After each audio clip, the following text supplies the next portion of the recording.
이 시간 허락된 말씀 한 절 보겠습니다. 로마서 10장 1절로 3절의 말씀을 같이 한번 합독합니다. 형제들아, 내 마음에 원하는 바와 하나님께 구하는 바는 이스라엘을 위함이니 곧 저희로 구원을 얻게 함이라. 내가 증거하노니 저희가 하나님께 열심히 있으나 지식을 좇은 것이 아니라 하나님의 의를 모르고 자기의 의를 세우려고 힘써 하나님의 의를 복종치 아니하였느니라. 아멘. 우리가 신앙생활을 하는 것은 하나님의 나라에 들어가기 위함이고 어린 양이신 그리스도의 신부가 되기 위함입니다.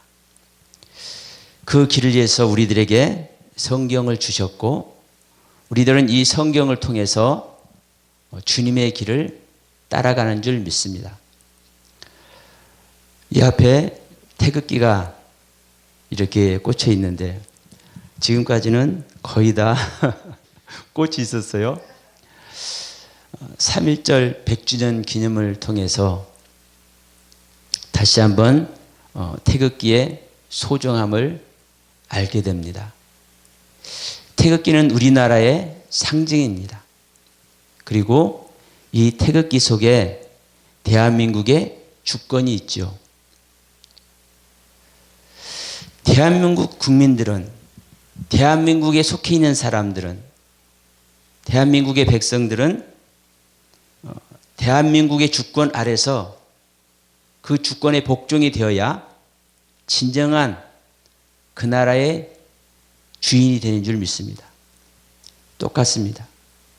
우리는 성경의 말씀의 주권, 하나님의 주권 앞에 온전히 복종을 해야 하나님의 백성이 돼서 하나님의 나라에 들어갈 줄 믿습니다.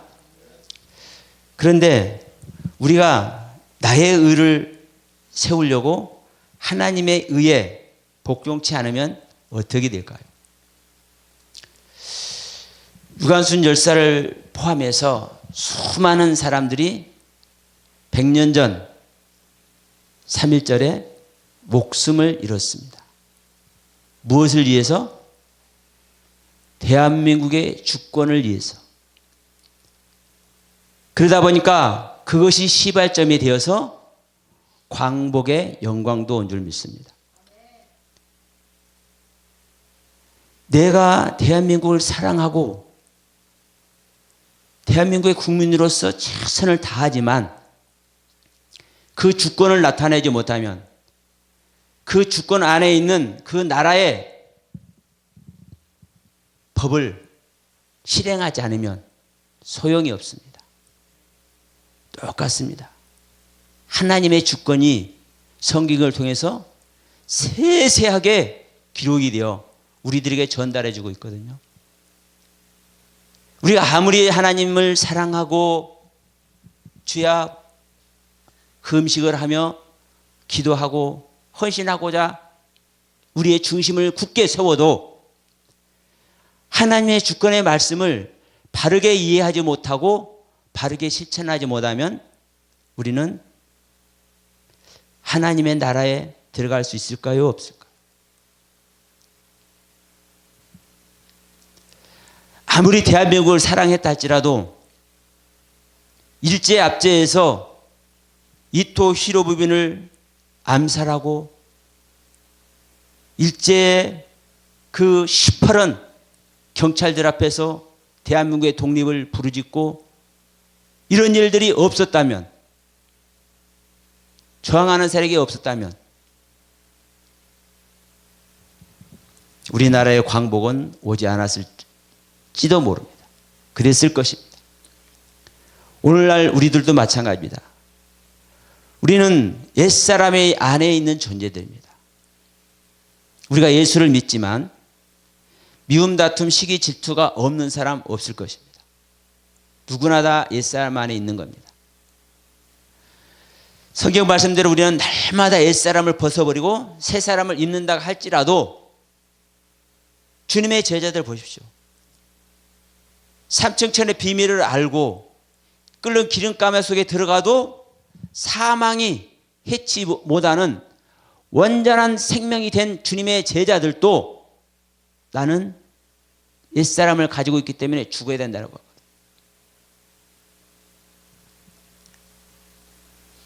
여러분, 죽는 생명은, 없어질 생명은 옛사람의 생명이지 새사람의 생명이 아닙니다. 그래서 우리는 육신을 벗는 그날까지는 항상 옛사람을 벗어야 되는 겁니다. 옛 성품을 버려야 되는 겁니다. 그래서 새 사람을 입고 새 성품을 입어서 신의 성품을 내놓아야 되는 겁니다.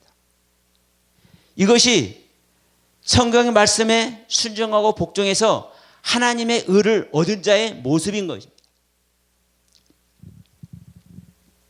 여러분, 하나님은 저와 여러분들에게, 오늘날 이 방송을 보시는 모든 분들에게 말씀하시는 줄 믿습니다. 사랑하는 자들아, 너희들은 나의 지식을 쫓아라. 나의 지식을 따라라. 나의 지식을 배워서 나의 지식을 소유한 자들이 되어라. 호세아서 분명히 말씀하고 있거든요. 나는 너희들을 버린다. 그런데 왜 버린다? 너희들이 나에 대한 지식을 버렸기 때문에 나도 너희들을 버려버린다. 우리는 지식 얘기를 많이 하지만 우리들이 생각하고 우리들이 가지고 있는 지식이 아니라 성경에서 말씀하는 성경의 지식, 성경에서 말씀하고 있는 하나님의 지식, 하나님에 대한 지식, 이 지식을 바로 알아야 이 지식이 무엇이 되어서 길잡이가 되어서 우리를 인도하는 줄 믿습니다. 그런데 이 지식을 모르기 때문에 오늘 로마서 10장 1절에서 바울 선생님께서 유대인들에게 하는 말입니다. 내 형제들을 구원하고 싶다. 그런데 이 형제들이 자기 마음에 원하는 바 하나님께 구하는 수많은 귀한 것을 가지고 있는데도 불구하고 하나님께 구하지 못하고 있다. 이런 얘기를 하는 거예요. 여러분, 성경에서 유대인들을, 바리새인과 서기관들을 우리들은 함부로 얘기하는데 그러지 마십시오. 지금까지 그렇게 배워왔다 할지라도 이제는 그래서는 안 됩니다. 왜냐하면요, 유대인들은요, 바리새인과 서기관들은요, 일반적인 신앙 가진 사람들이 아닌 거예요. 우리들이 생각하는 일반적인 신앙 가진 사람들이 아닌 거예요. 나면서부터 말씀에 붙들려 있고 성경 말씀을 찢어서 먹어가면서 그들은 철저하게 말씀에 사로잡힐 수 있도록 훈련된 자들입니다. 이들의 의는요, 그래서 바울 선생님을 보십시오. 사울일 때 율법에 흠이 없는 자로. 그러니까 사울만 이런 게 아니에요. 수많은 사람들이, 이게 실제적인 모습인 겁니다. 유대인들의 모습.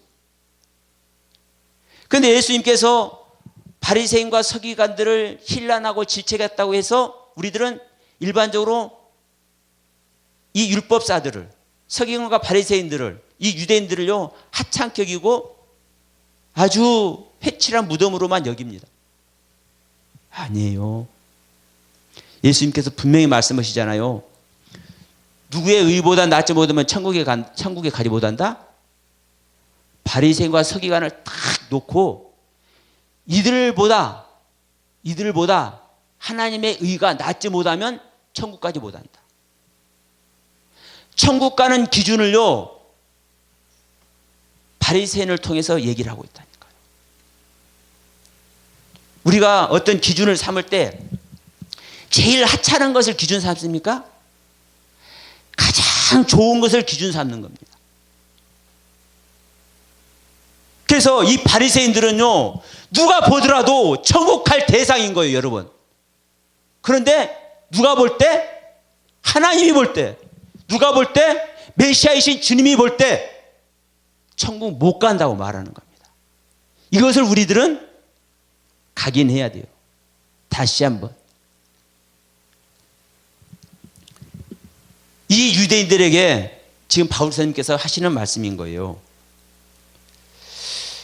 형제들아, 바울 내가 내 마음에 원하는 바는 하나님께 내가 구하는데, 내가 무엇을 구하는지 알아?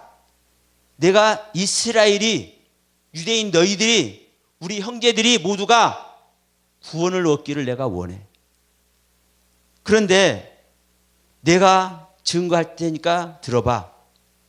그런데 너희들은, 우리 형제들인 유대인 바로 너희들은 하나님께 너무너무 열심히 하고 정말 최선을 다하고 있지만 하나님의 지식을 쫓는 것이 아니야. 그러면서 뭐라고 하냐? 우리가 하나님의 의를 다 안다고 하고 있는데도 불구하고, 여러분, 하나님에 대해서 이스라엘 백성들이, 유대인들이 얼마나 많이 공부해요? 그럼 하나님의 의를 알겠습니까? 모르겠습니까? 다 알죠. 여기서 우리는요, 시작을 해야 된다니까요. 이걸 전제해야 되는 거예요. 근데 이렇게 유대인들이 하나님의 지식에 대한 풍부한 것을 알고 있는데도 불구하고 하나님의 의를 모른다고 한다는 거예요. 무조건 하나님의 의를 모른다고 하면 안 돼요. 유대인들은요, 너무나 풍부하게 하나님의 의에 대해서 알고 있는데도 불구하고 하나님의 의를 모른다고 하는 이 말을 들을 줄 알아야 되는 겁니다. 그러면서 그러는 거예요. 너희들은 하나님의 의를 모르고 자기의 의를 세우려고 힘써서 하나님의 의에 복종하지 않는다. 여기서 자, 이 부분의 말씀을 보시길 바랍니다. 하나님의 의는 우리가 알죠? 이 시간에 시간이 많지 않기 때문에 언급하지 않겠습니다. 그러면 오늘날 우리들의 의가 뭔가? 바울 선생님께서 지금 유대인들에게 여기서 말하는 하나님의 의를 정말 어려서부터 배워서 이 가슴 안에 완전히 담고 정말 귀한 것을 담고 있는 그들이, 생활을 하고 있는 그들이 하나님의 의를 모르고 자기의 의를 세운다고 하는 그 이유가 뭔가? 이 부분을 우리는 이 시간에 살펴보기 원합니다.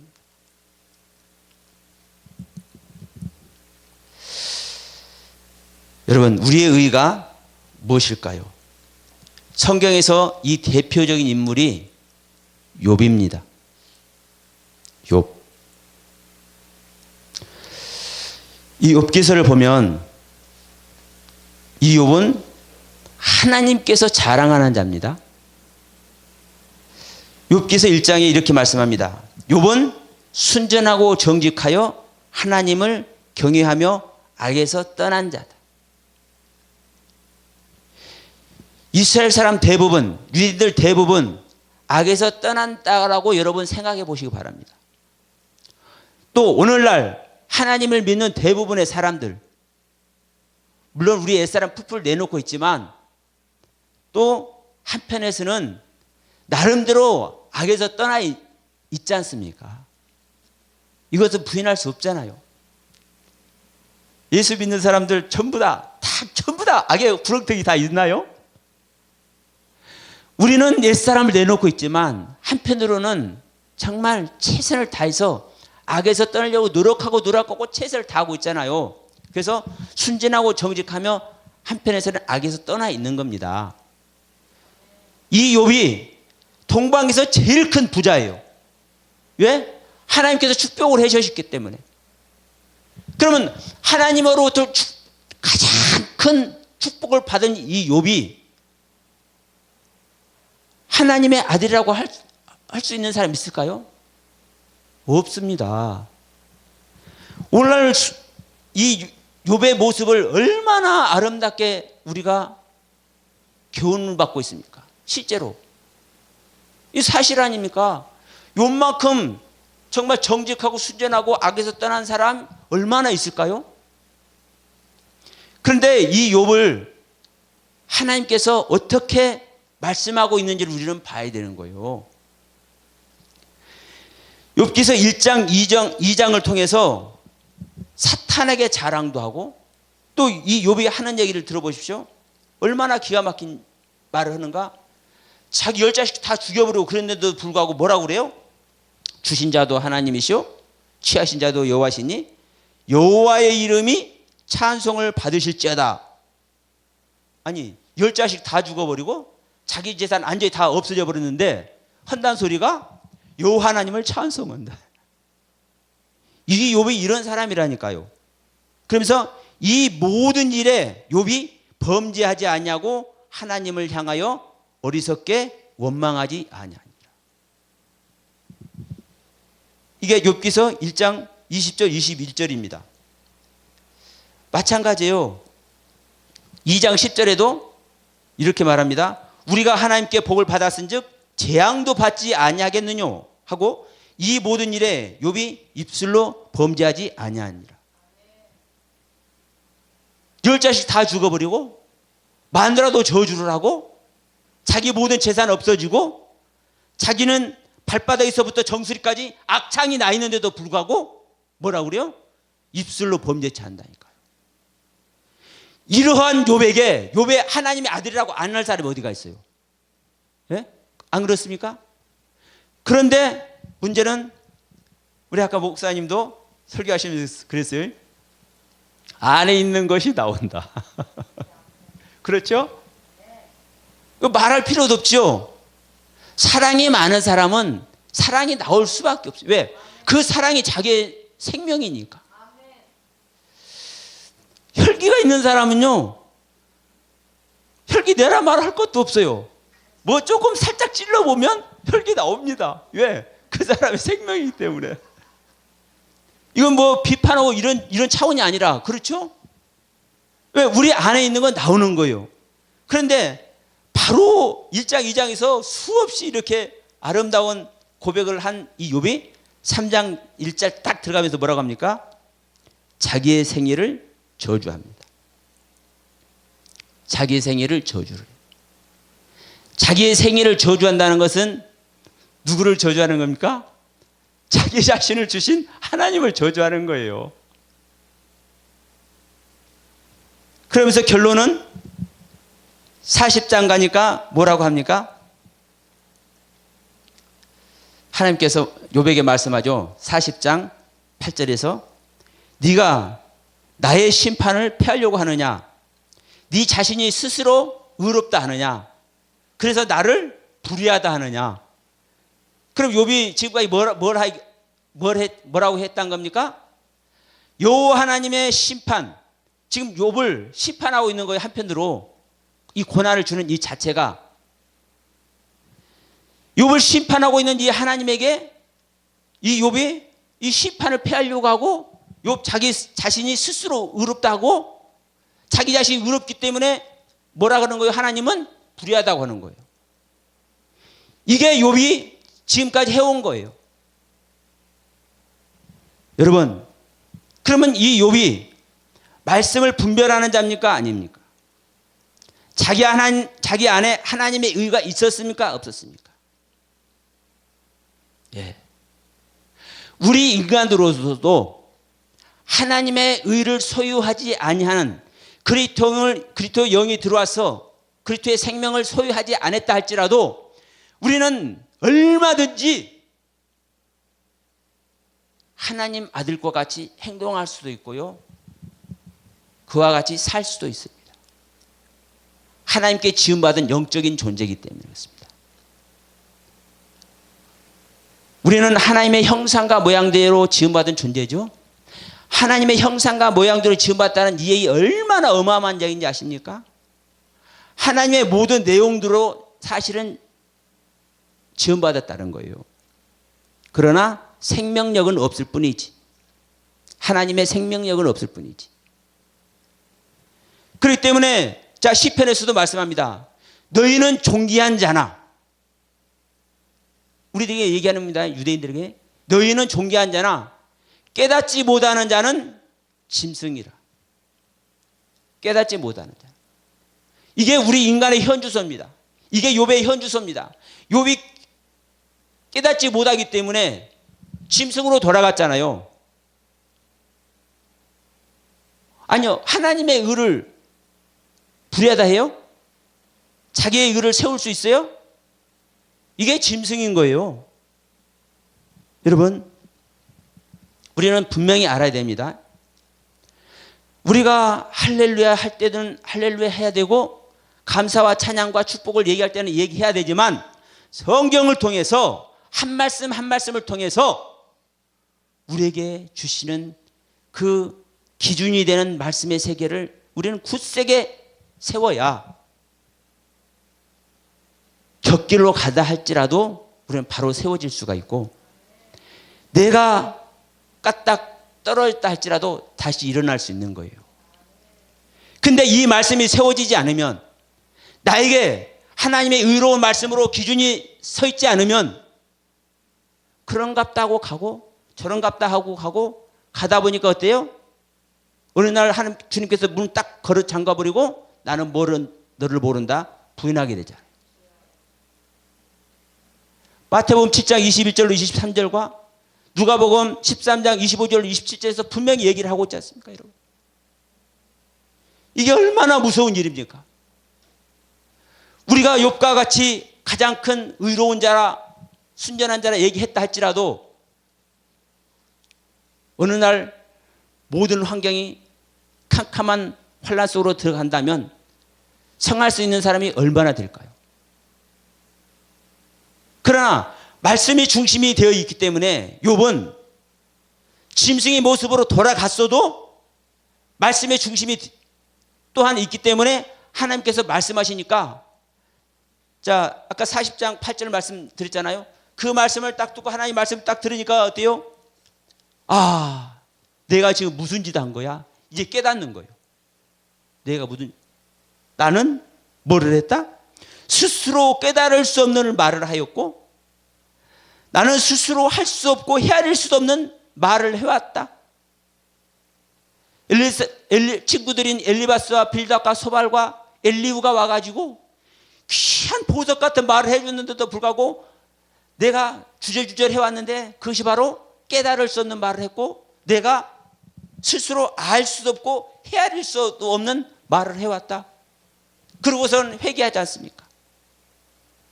회개하니까 어때요? 다시 회복시켜 주십니다. 왜? 기준이 되는 세워질 수 있는 다시 회복될 수 있는 말씀이 있었기 때문에 그렇습니다. 여러분 근데 주님의 제자들을 한번 봅시다. 주님의 제자들은 베드로에게 이런 말을 하죠. 내가 다시 죽어야 된다라고 얘기를 하니까 그럴 수 없습니다 하니까 뭐라고 그래요? 사단아 물러가라 얘기를 했어요. 사단 소리를 듣는 제자들은 욥은 사단에게 자랑을 했는데도 불구하고 욥은 고난의 길을 가잖아요. 그런데 주님의 제자들은 사단 소리를 들었는데도 불구하고 고난 속으로 들어가야 안 들어가요? 하나님 주님을 대신하는 온전한 복음을 전하는 제자들이 됩니다. 사도들이 됩니다. 왜? 주님의 말씀을 담고 있었거든요. 주님의 말씀을. 그래서 주님의 제자들은 사도행전 2장에서 처음으로 성령 받는다고 알고 있지만 그것은 여러분 오순절 날에 성령을 받은 것이지 주님의 제자들은 이미 사실 성령을 받고 있는 겁니다. 지난번에도 제가 잠깐 얘기를 해드렸는데 그 증거가 무엇이냐고 말씀을 드린다면 저는 말씀드릴 수 있어요. 여러분 요한복음 1장 42절에서 베드로가 주님께 나옵니다. 자기 동생 안드레의 권면을 받고 베드로가 주님께 나옵니다. 시몬이. 그러니까 주님께서 보시고 뭐라고 하시는 거요? 네가 시몬인데 이제는 네 이름을 시몬이라 하지 말고 게바라 해라.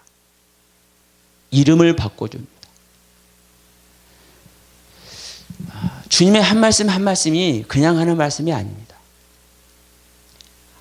아무것도 모르고 천진난만하고 그냥 옛사람 풀풀 내놓고 있는데 이름을 바꿔주는 게 아닌 거예요. 주님의 제자들은 이미 세례 요한의 제자들이었습니다. 또 율법으로 이미 훈련 받고 있는 존재들입니다. 그렇기 때문에 자, 주님이 누군지를 아니까 그 주님께 나옵니다. 그래서 마태, 마가, 누가복음에서는 주님께서 제자들을 다 찾아다니면서 제자들을 뭐래요? 나를 따르라 말씀하셔요. 근데 요한복음에서는 주님께서 찾아가는 것이 아니라 주님의 제자들이 나오는 겁니다. 스스로 주님께 나와요. 스스로 주님께 나오는 베드로에게 주님은 뭐라고 하는 거예요? 이름을 바꿔주는 거예요. 그래서 게바라하는 이 이야기도요, 마태, 마가, 누가복음에서는 얘기 안 합니다.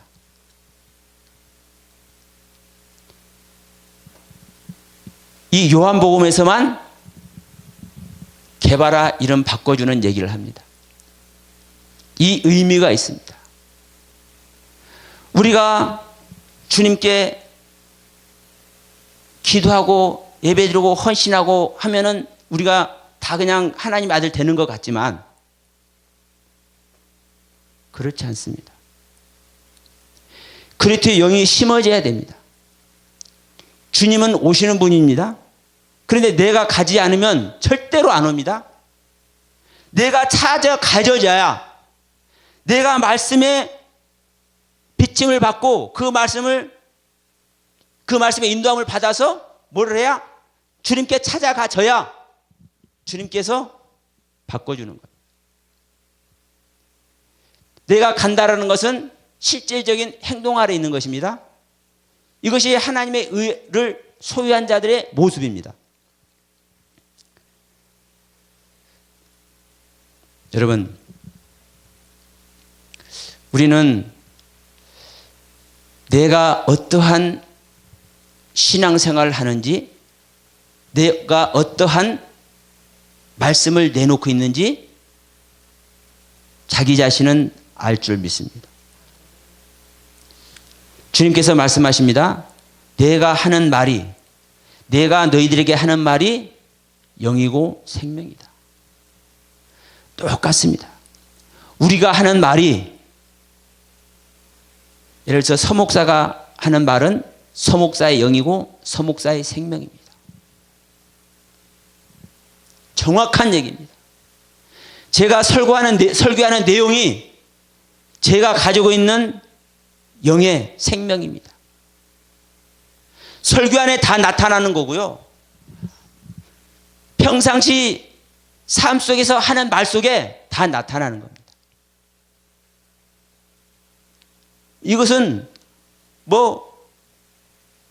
변동시키려 시킬 수가 없고요. 이건 왜곡시키려 왜곡시킬 수 없습니다. 한두 번은 다른 말 내놓을 수 있습니다. 그러나 평소에 하는 말은, 계속하는 설교 속에서는 평소의 것을 할 수밖에 없습니다. 그래서 저는 유튜브에 제 설교를 올리는데 저는 편집해서 안 올립니다. 저는 스트리밍으로 직접 올립니다.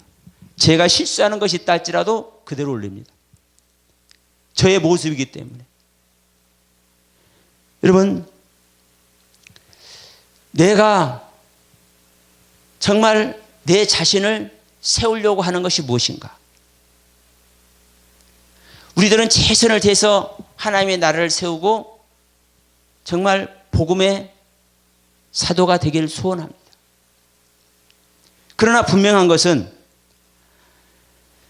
말씀을 통해서 증명되고 실제되지는 그리스도의 말씀을 올바로 내가 알고 그 올바로 아는 말씀이 실제 되었는가 안 되었는가에 따라서 내가 말하는 세계는 거짓이 될 수도 있고 진실이 될 수도 있습니다. 생각해 봅시다.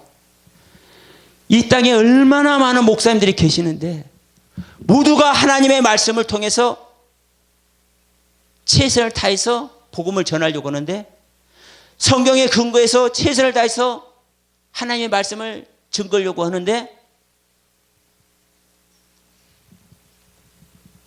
이 땅의 모습을 보시면 오늘날 교회들의 모습을 보시면 나오지 않습니까? 진정 우리 목회자들이 그리스도의 의를 내놓고 있었는가? 오늘날 우리 성도들이 진정한 그리스도의 의를 소유하고 있는가?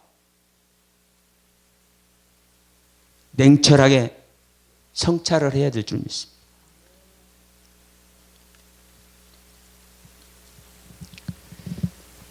오늘 로마서 10장 1절로 3절 말씀을 통해서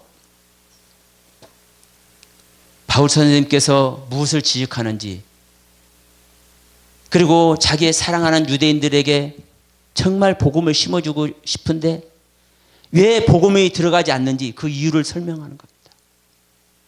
나의 것을 가지고 있으면 절대로 주님이 들어와요, 안 들어와요? 절대로 못 들어옵니다. 내 세계의 주인은 나기 때문에 그렇습니다. 그래서 사단이 들어와서도 내가 사단을 거부하면 거부되는 거예요. 하나님이 아무리 들으려고 해도 내가 안 받아들이면 못 오시는 겁니다. 하나님의 능력이 없어서 우리들을 구원 못 시키고 주님께서 능력이 없어서 우리들을 예수 그리스도 생명화 못되게 하시겠습니까? 내가 성경을 어떻게 이해하고 있고 내가 하나님의 말씀을 어떻게 이해하고 있는지 제가 그 신뢰로 한 가지만 말씀드려 볼게요. 우리 하나님의 말씀을 어떻게 오해하고 있는지 이 한 부분을 제가 말씀을 드려 볼게요. 자, 우리 사도행전 1장 11절 말씀이죠. 사도행전 1장 11절 말씀을 보면은 뭐라고 하고 있냐면 갈릴리 사람들아 어찌하여 서서 하늘을 쳐다보느냐. 주님께서 이제 승천하시니까 그 승천하는 현장에서 주님 승천하신 그 하늘을 쳐다보고 있는 거예요.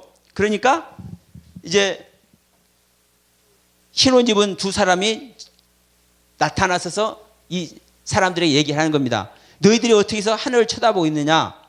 너희 가운데서 하늘로 올라오신 예수는 하늘로 가심을 본 그대로 오시리라 하시니라. 그러니까 분명하죠. 우리 육체이신 예수님이 그대로 올라가셨잖아요. 그럼 올라가시면서 구름으로 가렸다고 이제 표현을 하잖아요. 그러니까 구름으로 가렸으니까 오실 때도 그 모습으로 오니까 이제 구름 타고 오신다고 얘기를 해. 예?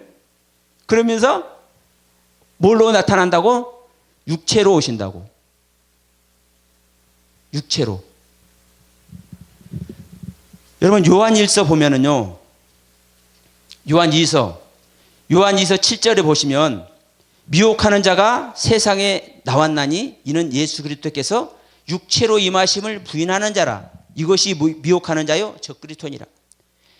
적그리스도라고 하면서 이 적그리스도는 어떻게 말한다라는 거요?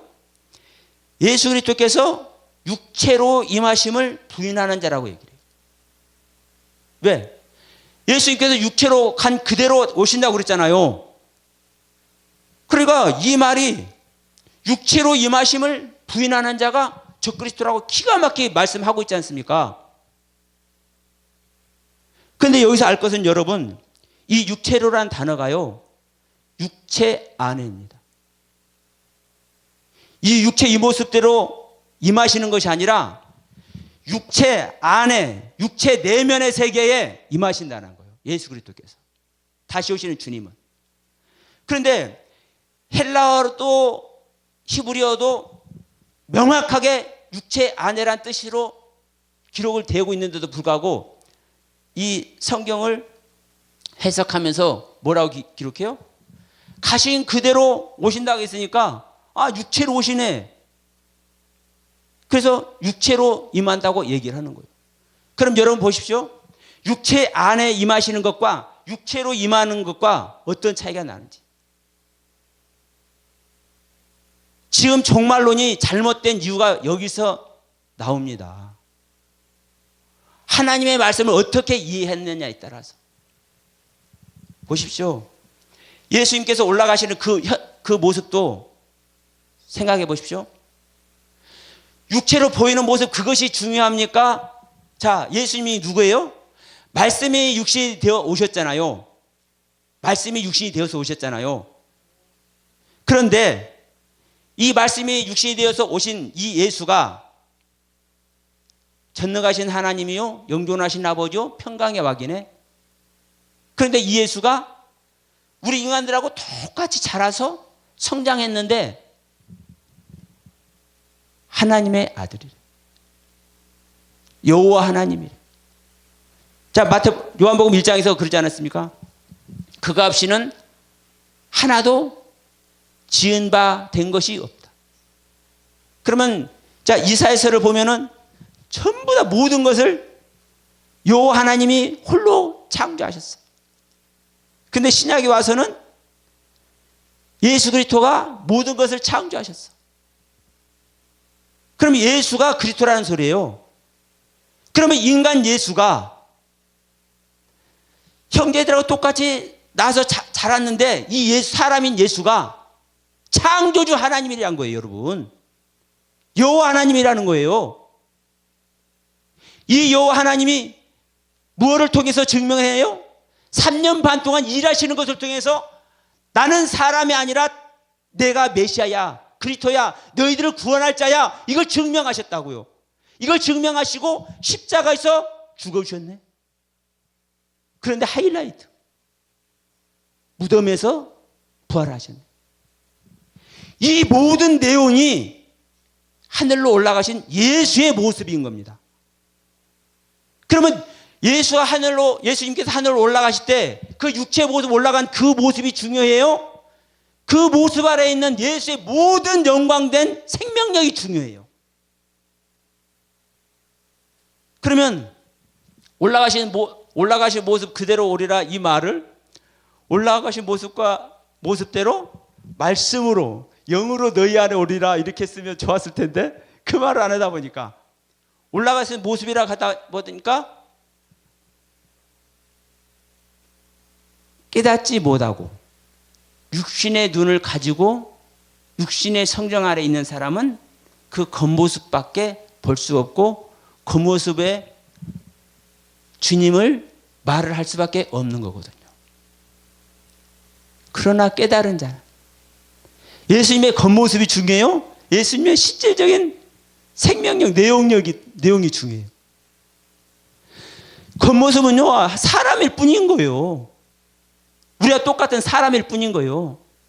근데 그 안에 내면의 모든 세계가 창조주 하나님이라니까요. 이 예수님이 뭐 하시는 거예요? 오신다는 거예요. 어떻게? 육체 안에. 이것을 부인하는 자가 적그리스도인 겁니다.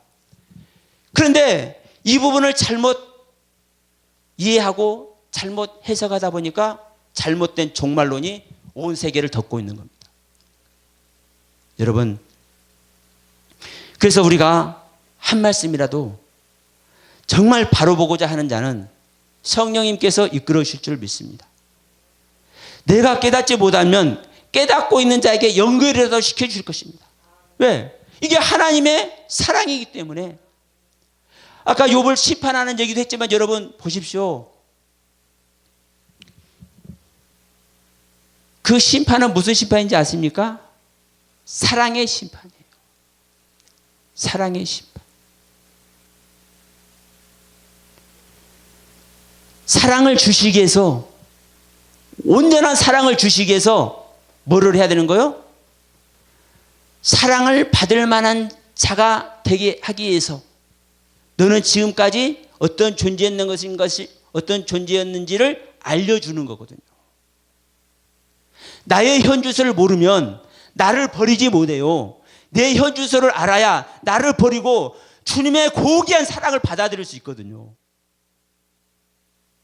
여러분, 이 시간 이 말씀 앞에 자신을 드리기를 소원하는 여러분, 지금까지 정말 아무리 귀한 것을 담고 있고 아무리 복된 은혜 안에 있었다 할지라도 지금까지의 은혜를 한번 버려보세요. 그런데 하나님의 것은 버려지지 않습니다.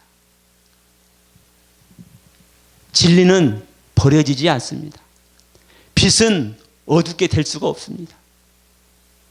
내가 버린다 할지라도 여전히 내 안에 있는 겁니다.